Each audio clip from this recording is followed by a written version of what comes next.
कोल्हापूरच्या बाजारपेठेत कलिंगड, द्राक्ष आणि पेरूची आवक वाढली आहे। आंब्याची आवक चांगली असली तरी मागणी आणि पुरवठ्यामध्ये तफावत आहे। त्यामुळे आंब्याच्या दरात अजून तरी तेजी आहे। दुसरीकडे डेलिसन सफरचंद आणि टरबूजची आवक सुद्धा चांगली आहे। कडक उन्हाळ्यात गारवा देणाऱ्या फळांना सध्या मागणी वाढली आहे। साहजिकच थंड आणि रसाळ फळांची आवक वाढली आहे। होलसेल बाजारात कलिंगडचा दर प्रति किलो 8 ते 15 रुपये इतका आहे।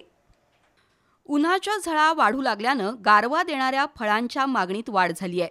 यंदाही कलिंगडाचं पीक जोमात आहे। उन्हाळा चांगलाच वाढला असताना कोल्हापुरात कलिंगड, डेलिसन सफरचंद, टरबूज, द्राक्ष, अननस यांची आवक मोठ्या प्रमाणात वाढली आहे। तर हापूस आंब्याची आवक सुद्धा दिवसागणिक वाढतीये। आज कोल्हापूरच्या मार्केटमध्ये 205 कॅरेट कलिंगडाची आवक झाली आहे।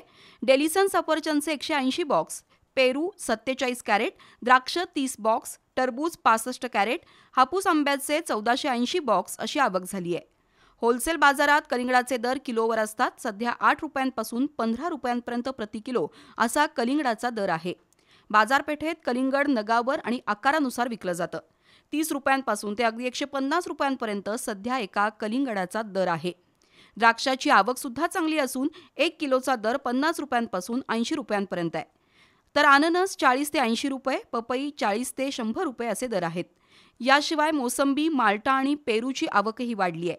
मात्र आंब्याचे दर अजूनही सर्वसामान्यांना परवडणारे नाहीत। सध्या 300 ते 1200 रुपये प्रति डझन आंबा असल्यानं ग्राहक दर खाली येण्याची वाट पाहतायत।